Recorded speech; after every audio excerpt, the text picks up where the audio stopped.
Good morning, everybody. This is Laura Peterson, your host of Central Florida Real Estate Radio. I'm from Your Home Sold Guaranteed Realty, and to discuss the sale of your home, you can call or text 407-566-2555. That's 407-566-2555. So I've got lots of great stuff to talk about today. Sorry, my throat or my voice was just a little froggy there, but get it cleared up there.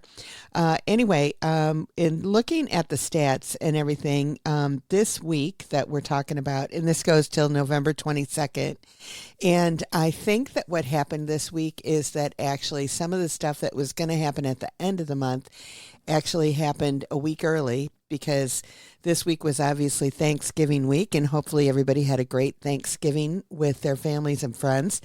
And basically, what it comes down to is that the number of homes actually increased that this week to 431 versus 354 a week ago. Now, this week coming up is going to be low because it is Thanksgiving week, and there are only really 3 days that there were out there for properties to be sold. So kind of an early end to the month is kind of where we're looking at this point in time. So the median price of single-family homes went to $415, which it was at about $440 last week. So this is down a little bit. Again, nothing to be alarmed about, because it's within that error of, or that margin that we go back and forth every week. Just looking at a week is not necessarily going to show us the trend in regards to what's going on with the marketplace. And basically, the number of foreclosures was 2. And so that's kind of what's going on with that. The inventory decreased by 131, which I'm always happy to see at this point in time, which is 8797.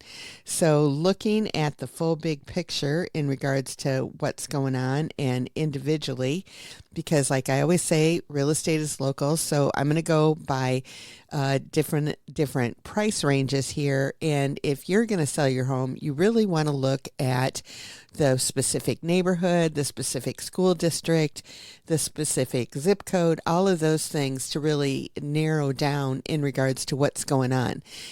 In many cases, you can just look at the neighborhood, and that's going to give you a heads up in regards to what you want to do. But basically, you've got to look at what's happening, and then we'll go ahead and make things happen, and then figure it out from there.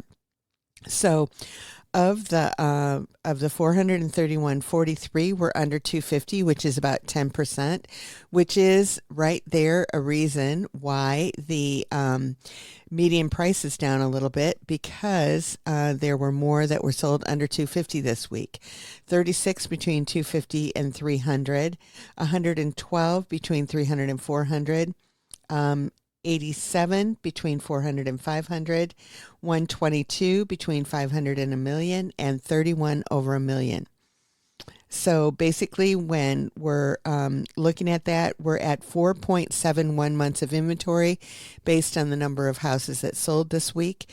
And so we're still within that normal market, which is 4 to 6. Last week, because of the number of houses that sold, we were at right at 6. And so basically, when you're looking at this and you're looking at the whole thing overall, we're in that balanced market, if you will. Under 250, there's 3.38 months of inventory, 3.44 between 250 and 300, 3.85 between 300 and 400, 4.71 between 500 and 400 and 500, 5.84 between 500 and a million, and then we're at 6.72 over a million.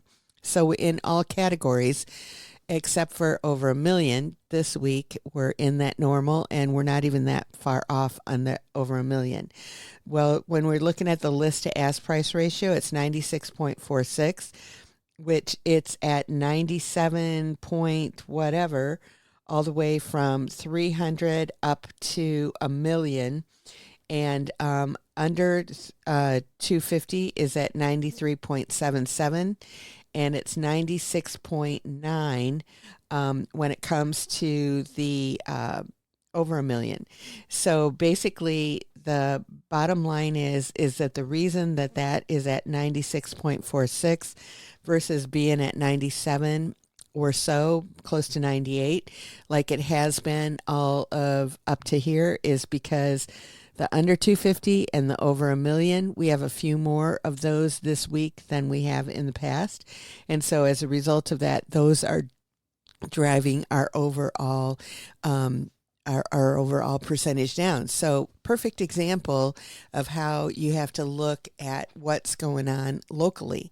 So if you're selling property that's under 250 and over a million, you'd think, well, that's a weird combination, that the lower end and the higher end would be the ones that are not selling close to asking price. And the reason for that is that the under 250 usually need a lot of work. When you're looking at the median price range this week at 415 something, then basically the bottom line is that the number of houses that need work under 250, they're going to go for a little bit less. And then the properties that are over a million, which are again another 10% or so of the market right this week, basically those properties do, when somebody's buying a house over a million, there's usually quite a bit of wiggle room there. It's consistently week to week. And what I found, when people are buying houses that are over a million, they definitely want to get a little bit of a deal, number one. Number two, what they want to do is that they're going to come in there and they're going to do a fair amount of changes, even if the property is in turnkey position, which usually they are in really good shape. Then basically they want to put their stamp on it, their mark on it, maybe their flooring, their colors, their change of the kitchen, bathrooms, whatever it may be. And basically, so they kind of take that discount off of the price. And it's just kind of the way that it is. So if you're selling that house over a million, you've got to be prepared for that and know that that's basically what the deal is. The days on the market is an average of 76 right now, is kind of what the scoop is. So that's kind of where we're at when it comes to the single family homes. And the total of bank-owned properties that are homes on the market is 39. So, and that is out of 8,675, like I said. So I had two people this week that told me that, hey, I understand that the foreclosures are going up in Orlando and there's a lot of them that are on the market. And I said, well, there might be some coming, and the reason that there might be some coming is because if people bought their house in the last 3 years when the interest rates went up, then the market value hasn't necessarily increased a lot since then. And so if they are in trouble, then, and they just bought it in the last 3 years, then there is an opportunity or a chance that they could possibly, be in foreclosure, or if they are in foreclosure, they're going to have a harder time selling it. And so they, with them making a profit or not doing a short sale, so they might go ahead and they might allow their house to be foreclosed. So 20 out of 8,675. Okay. So that is not a big number when the market was really in a panic, which is basically 2006, 7, 8, 9, 10 is when it kind of hit the bottom. And then it started going up from there. And basically, we're on a slow moving ship when it comes to housing and all of that kind of good stuff. But our foreclosure market was over 25%. And so basically it was the market. It was determining a lot of times what the houses were selling for. And so as a result of that, you ended up having properties that were basically, a lot of people, that was their option. That was what they did, is that they went into foreclosure. And so a couple of people have told me, oh, it's all in the news that Florida has a lot more foreclosures than they did. Well, yeah. In a matter of fact, we do, because we had zero.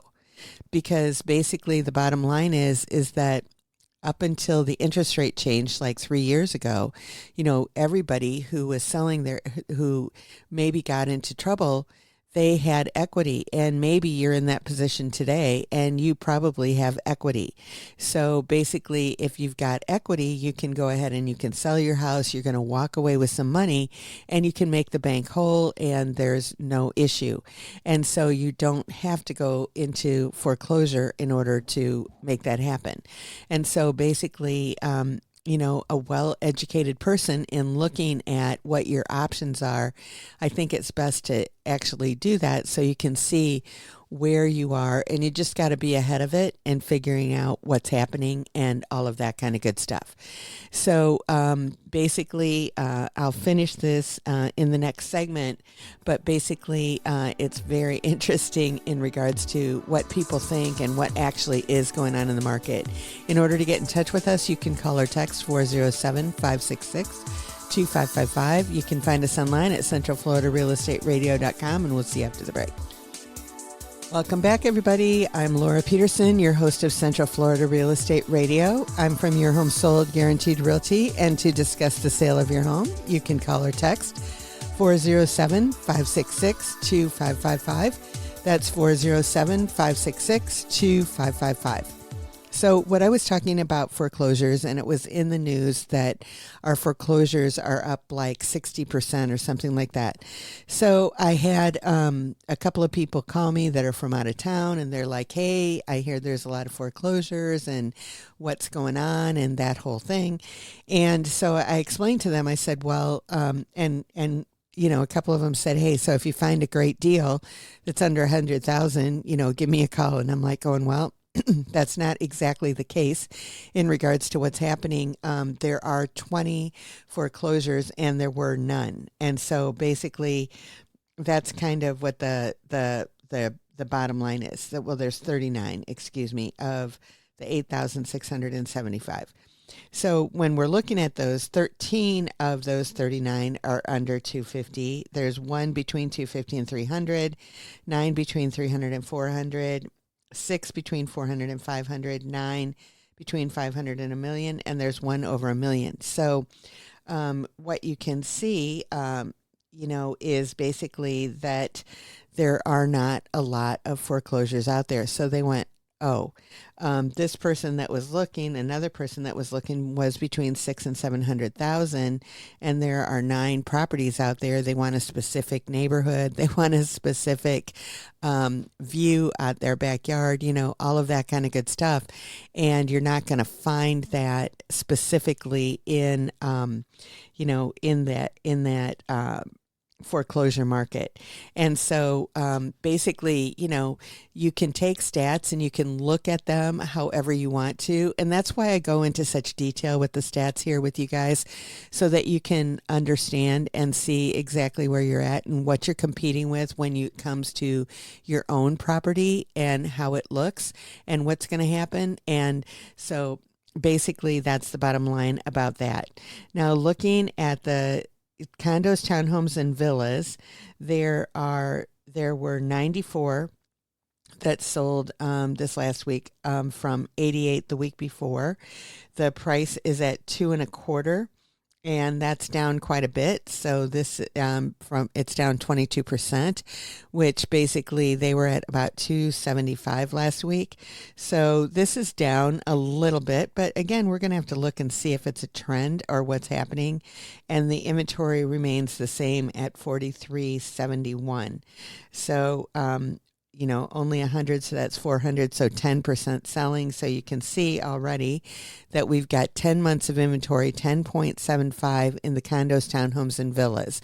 And so that's what I mean about things being really local and really honing in on what you've got. So in the single family homes, you've got 4 months of inventory, and then you've got over 10 months of inventory, 10.7 in the condos, townhomes, and villas. So obviously that's going to make a huge difference in regards to what's happening. And of those 94, 50 of them were under 250.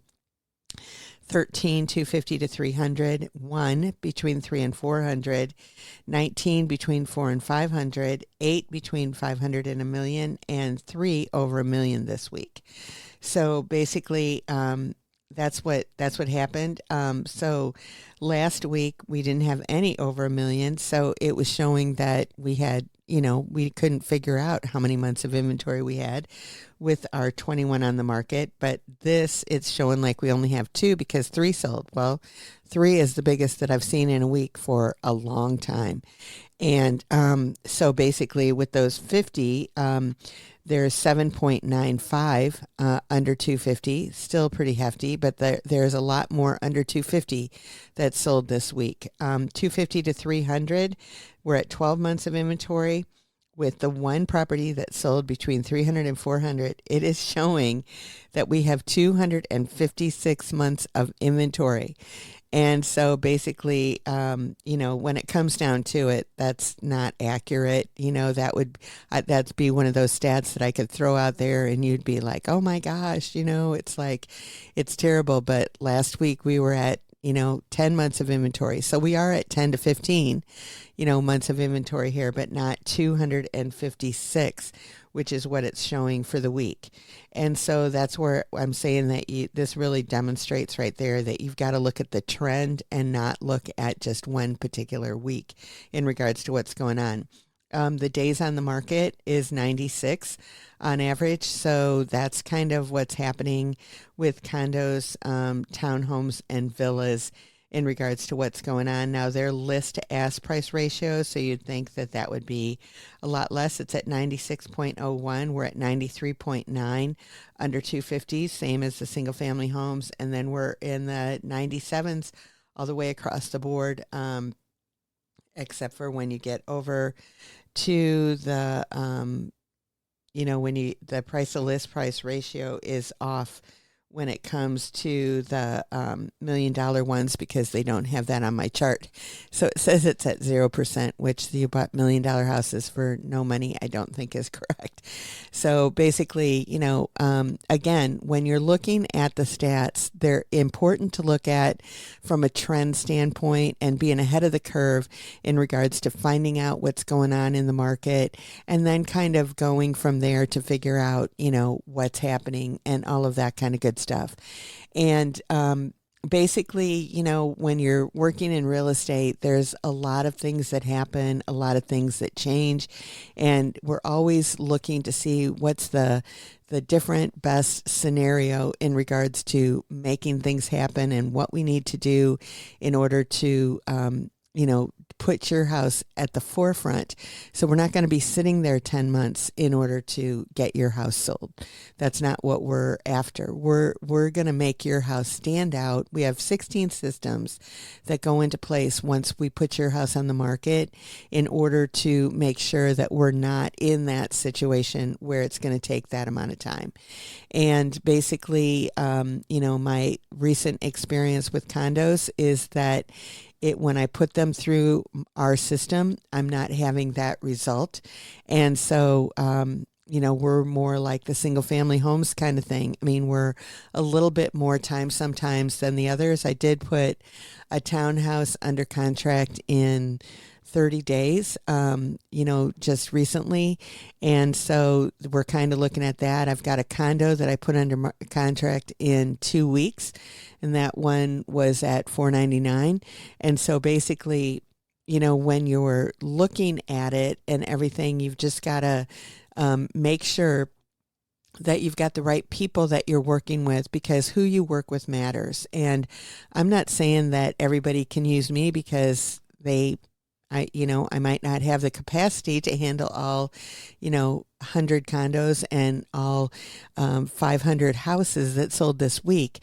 But you do need to make sure that you do find the right person that's going to go that extra step, that's going to do what needs to be done in order to get your property sold.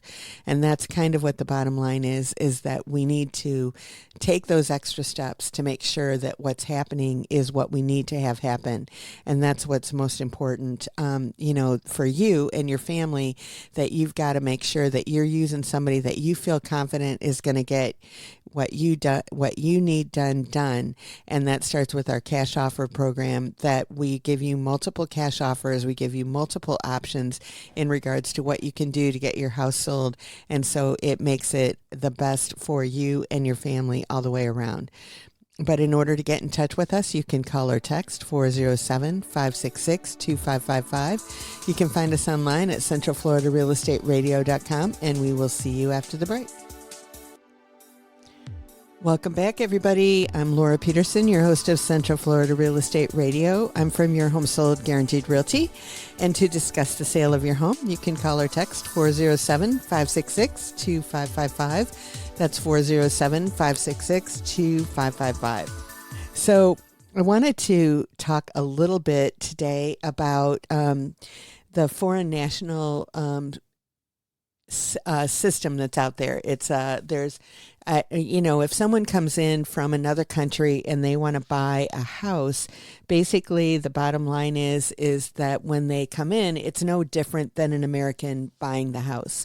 But when they go to sell, it is completely different, a little bit in just one way. There is a law out there. It's called FIRPTA.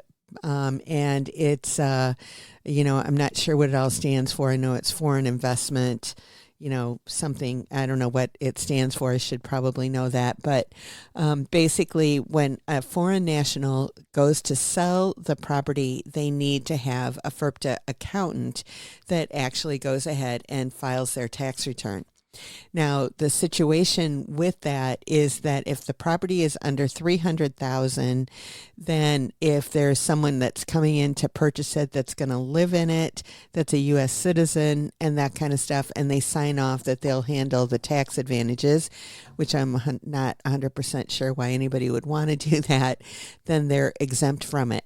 But it goes from 5 to 15% of the gross amount of the property that is held by the government. It gets sent to the IRS, and it comes right off the top. So basically, what happens is that when someone owns a property, they bought it and now they're going to sell it. If they paid cash for it, they're looking for that investment to get that back. When they file their tax return, their U.S. tax return, then they're going to get their money back.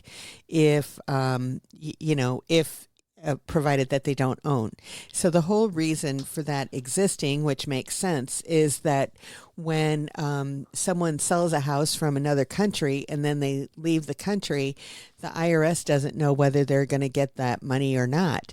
Like us U.S. taxpayers have to pay capital gains if we were to sell an investment property or a property that we didn't live in, then we would definitely have to either have a short-term gain or loss on it or a long-term gain or loss on it. And the way real estate is, most people have some kind of a gain. And so the government was finding that they were having too many people that left that didn't pay their taxes. And so as a result of that, they enacted this FIRPTA law a long time ago. I'm not sure exactly how long ago, but basically, what it is right now is that for most people over 300,000 is 15% of the gross that needs to be withheld. So if it's $1 million property, then that would be 150,000 that would need to be kept. And if it's $500,000, then it's basically, 75,000 that goes into the IRS once the tax return is prepared and filed and all of that on the property. Then the IRS releases that money to the owner or the taxpayer themselves. So it's a way for the IRS to get money that was owed to it, but it was having a hard time finding it if someone went back to their country and there wasn't any way to really find them. So the challenge that we run into today is that I've got a situation where I do have a foreign seller, and basically they, bought the property at $523. They're selling the property at $499. And so they've already got a loss on the deal because it is in a short-term rental community. And although the prices have stayed stable, in some of the neighborhoods they've gone up, and in some of the neighborhoods they've gone down. And so as a result, this one went down a little bit. It was basically a new build. There were new builds that were actually happening at the time that they bought this property. And so now that that's all done, it's a couple years later. And so there were several people that bought in that short-term rental community that thought that they were going to make a different amount of money than they are. And so as a result of that, they have basically, decided that they don't want to, that the market has gone down, that they don't want to own. And so there's a lot of properties that are on the market. And as a result of that, they're selling. And you are going to find that in a new home community a lot of times, that once it gets settled a couple of years after the builder has gone, sometimes some people move out and others move in. And so you do find that a lot of neighborhoods do kind of go through that very close to when they first were built. And then after that, they kind of settle down. But it's kind of a typical thing that happens. And so as a result, and you just need to know that if you're going to be buying a new build, you just need to be prepared that if you've got to sell before the builder's gone, the builder is probably always going to win because they have the resources that they could do it. And then people that made a mistake that, it's a little bit too far out, or it's not in the neighborhood of where my friends are or my family, and I want to move closer to them or whatever, a couple years into it, usually we see the neighborhoods kind of go through a transition and then they kind of settle down, has been my experience in regards to what I've seen. So basically, when it comes down to it, for this foreign national person now, so they are required to bring to closing a huge amount of money. I think it's like $60,000 that they're supposed to be bringing to closing, because they do have a loan on the property.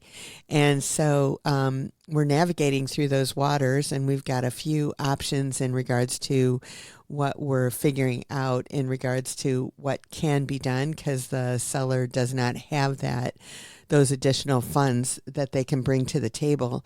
And so that's kind of the downside of it. But I think that if you are buying from a foreign national, you need to know that the FIRPTA is being taken care of, because if you buy that house as a U.S. taxpayer and you are taking over the property, then if they don't pay that amount and there is some kind of tax that's owed, that's going to go to the next taxpayer, which would be you. And so we don't want that to happen either. So we're very conscious in regards to making sure that that happens. And that's something that maybe people know or don't know. And so it's, the life in the way that it works and everything right now, that's kind of what the scoop is. And so there isn't any way to get around it. It is a tax. It is required. The title companies are required to collect it. And there is a way that you can file a form with the IRS to try to get it to move quicker. But basically, when you do that, that money has to be already in an account going to the IRS, so that they've got that money in the first place. So it's a really important thing. We do run into it quite frequently here, especially in the short-term rental communities where somebody might have bought it from another country. And so you need to make sure that you've got that all handled. There are accountants out there that all they deal with is this FIRPTA, and that they are working 100% on this type of transaction. And so, the title companies know who all the companies and that kind of thing are out there that are working on this, and they help us navigate through it. But that is an additional fee that they have to have their accountant file their taxes, that many times is on the closing statement, just because it is there for everybody to know in regards to what's going on and everything, and it comes out of the proceeds of the sale more than likely, usually. And so that's how that accountant gets paid, that's how the IRS get paid, and everything like that.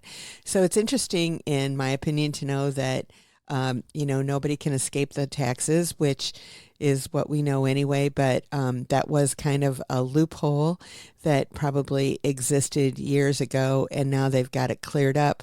But there is a challenge when we come down to it in regards to certain people. And so stay tuned. I'll keep you posted in regards to what's going on. I've got like 3 things that we're going to do in order to try to make this thing right, that everything will still close on time and all of that kind of good stuff. It remains to be seen, but it's going to take some negotiations, to say the least, to make this happen, and that's what we're working on as we speak.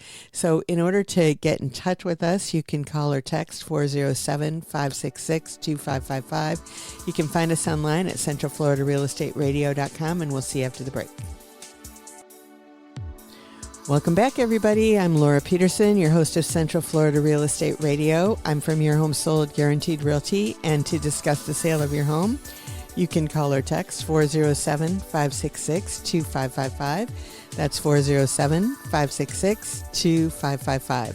So I wanted to talk to you today about good news, I think, that is Generation Z is finding creative paths to buy homes. So they want to buy homes, and they are working on it, and they're figuring it out. And so those are adults aged 23 to 28, because the Gen Z, I think, goes down to 13-year-olds right now. So they're not quite ready to buy, but the 23 to 28-year-olds are outpacing earlier generations by using incentives, builder deals, and family help and affordable markets to purchase homes sooner than expected. So that's good news. I know that I had a conversation with somebody this week in regards to the 50-year mortgage and how terrible they thought it was. And I explained to them that I don't think it's terrible at all. I think it's a great opportunity for some people. If you have to realize that if you're paying rent right now because you can't get into a house because of the amount of money that you make, then that makes it so that a house is unaffordable. And so that's what they talk about, the affordability index. So the affordability index is when the average income from the area is able to afford the median price home in the area based on what the interest rates are and everything like that.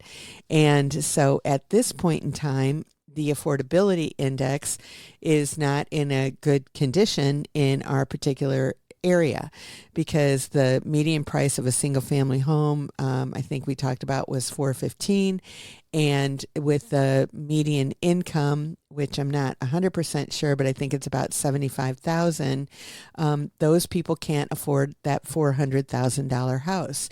And so basically they have to find other ways to do it. And so if you had a 50-year mortgage, what that would do is that would get them, maybe it would lower their payment by $400 or $500 a month, and then it would make that home affordable to them. So it would be less than what they're paying for rent right now. They would have a home that they were putting money into. You know, people are more stable that own property, just as a general rule and everything in regards to the studies and all of that kind of stuff. They have more wealth than people that don't. And so basically it's a good thing all the way around. So if they had a 50-year mortgage, it doesn't mean that they're going to keep that mortgage for 50 years. What basically the bottom line is that all it's doing is lowering the amount of money that they have to pay this month as a requirement. They can always pay more per month, and then every month that they pay an extra probably $100 or whatever, that's going to reduce. If they do that for a year, it's probably going to reduce the number of years significantly that they have to pay that loan back. So all it does is get a lower payment in there. It's really not any different, in my opinion, than a reverse mortgage that someone that's 62 or older would maybe get. With a reverse mortgage, what that means is that they take the equity out of their house. They have a loan that they may pay or they don't have to pay. So it makes it so that they are able to have zero payments on that particular loan. And then they can make a payment if they'd like to, but if they are in a tight month and they don't want to make a payment, then they don't have to. But what happens is after they pass away, their heirs have a year to either sell that house or refinance it because it's eating up the equity in the home is going towards the payments. So basically, it's making it affordable for seniors, for some people that can't afford, to pay that payment because they went on a fixed income or whatever. And so as a result of that, there's different ways of looking at that. Some people say a reverse mortgage is horrible, and some people say it's great. So the same thing with this 50-year mortgage. But in my opinion, it gets people into the homes. They can pay more and get the payment down. If the interest rates go down, as we know they will at some point, they can always refinance and get a 30-year loan at that point in time if they'd like to do that, or a 20 or a 15 or whatever they'd like to do. If they're buying it as a first home, the chances are it's not going to be their permanent home. It's going to be a stepping stone to the next home. So they're not going to have that loan for 50 years.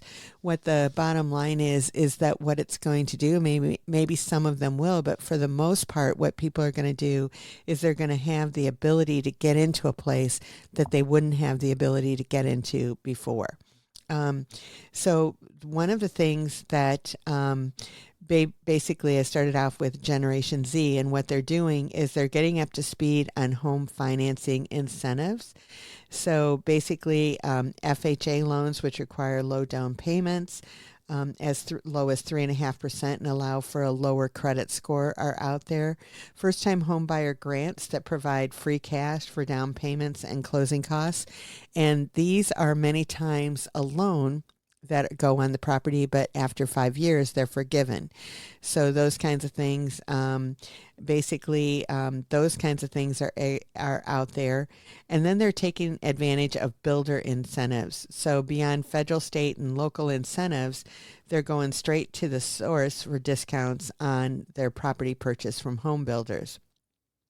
So when you work with preferred lenders to secure lower down payments and discounted interest rates, you can definitely do that. Rate locks and rate buy downs to secure a low interest rate while the home is being built, and further help with closing costs or free or discounted upgrades. Those happen all the time with builders, and everyone has different incentives and different things what they're doing. And so basically the next thing that they're doing is they're tapping their community. And yes, that includes the bank of mom and dad. More than 1/3 of Generation Zers are receiving a cash gift from family members to help fund their down payment. And so that's about 16% intend to use inheritance money for their down payment. And so they're also teaming up with family and friends to get in on the property ladder.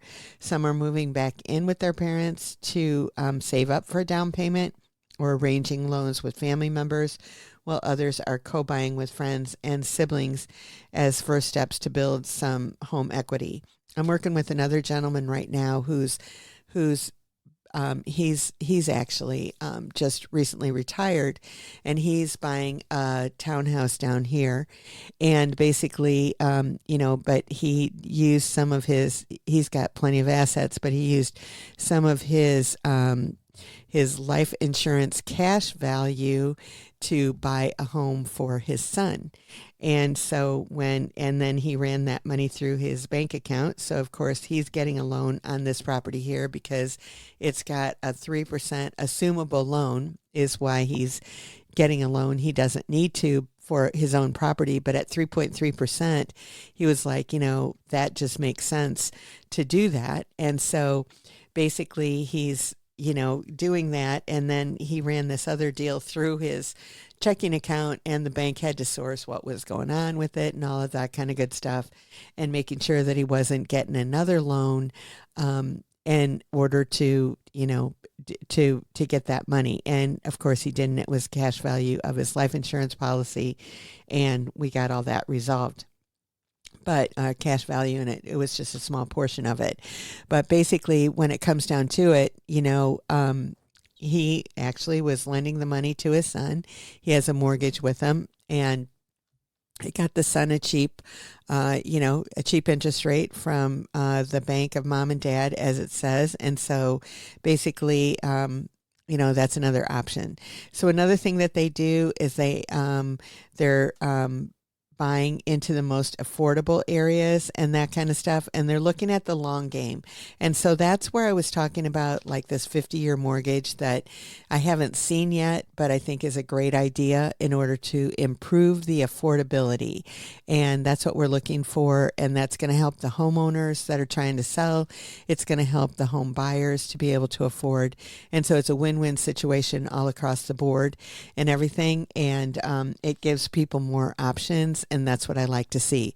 So in order to get in touch with us, you can call or text 407-566-2555. You can find us online at centralfloridarealestateradio.com. And we'll see you next week. Have a great one, everybody. Bye-bye.